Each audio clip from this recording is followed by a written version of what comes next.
आज का टॉपिक है विद्युत द्विध्रुव के कारण विद्युत क्षेत्र की तीव्रता। दो प्रकार की होती है, एक अक्षीय स्थिति में, दूसरा निरक्षीय स्थिति में। आज हम पढ़ेंगे अक्षीय स्थिति में द्विध्रुव के कारण विद्युत क्षेत्र।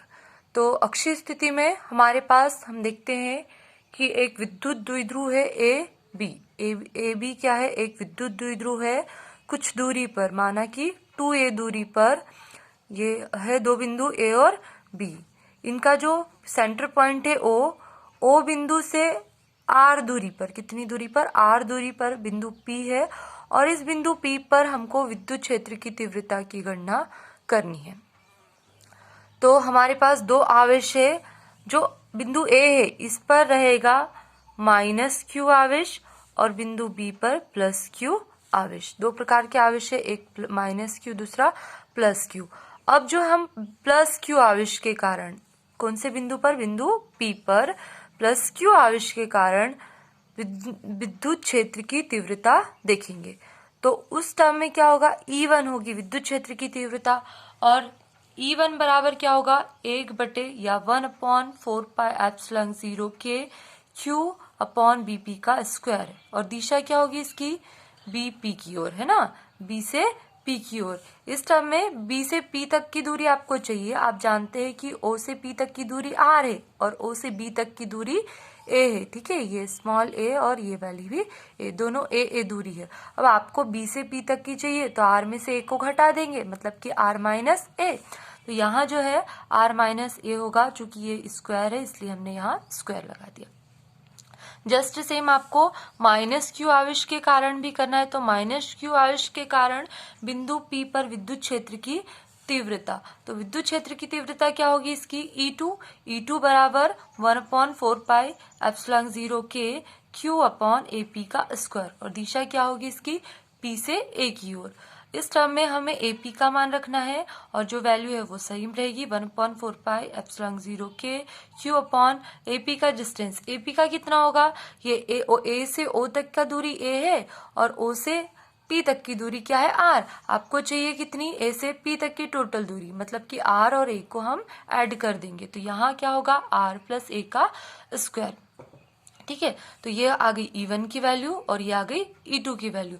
अब इस पर क्या करेंगे हम, परिणामी तीव्रता, जो बिंदु P है उस पर परिणामी तीव्रता मॉड E बराबर mod E1 minus mod E2, है ना। Mod vector E is equal to mod vector E1 minus mod vector E2, या लिख सकते E बराबर E1 माइनस E2। हमने जो E1 की वैल्यू निकाली वो यहाँ रख देंगे, और जो E2 की वैल्यू निकाली वो यहाँ रख देंगे। इस दोनों कंडीशन में क्या हो रहा है, ये जो है 1/4πε0 के ये दोनों में है और Q भी दोनों में है, तो हम क्या करेंगे, Q/4πε0 कॉमन ले लेंगे, और बचेगा क्या, 1/r-a का स्क्वायर माइनस 1/r+a का स्क्वायर। यहाँ जो है इनको हम लघुत्तम लेंगे इनका, तो ये हो गया a-b और a+b। a-b और a+b का सूत्र है a² - b², चूंकि दोनों का स्क्वायर है इसलिए हम बाहर क्या करेंगे, स्क्वायर लगा देंगे।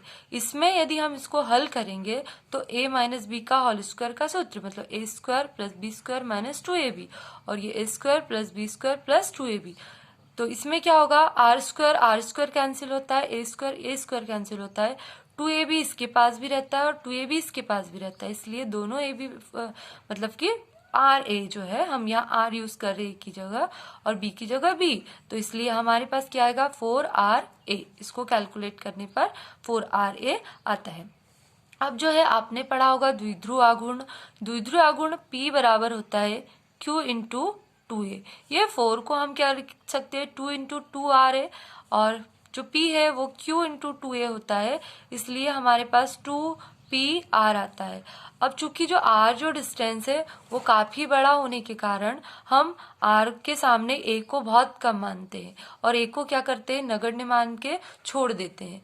तो क्या करेंगे, हम A को हटा देंगे और E बराबर कितना आएगा, 1/4πε0 के और 2PR/r⁴, या R का स्क्वायर है और यहाँ उसका भी स्क्वायर है, तो R की घात कितनी होगी, 4 होगी।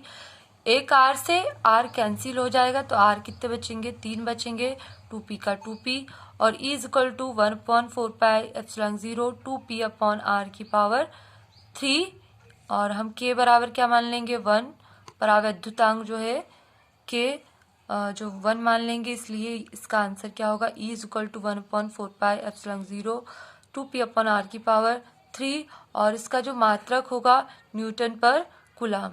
तो ये है अक्षीय स्थिति में विद्युत क्षेत्र की तीव्रता का व्यंजक।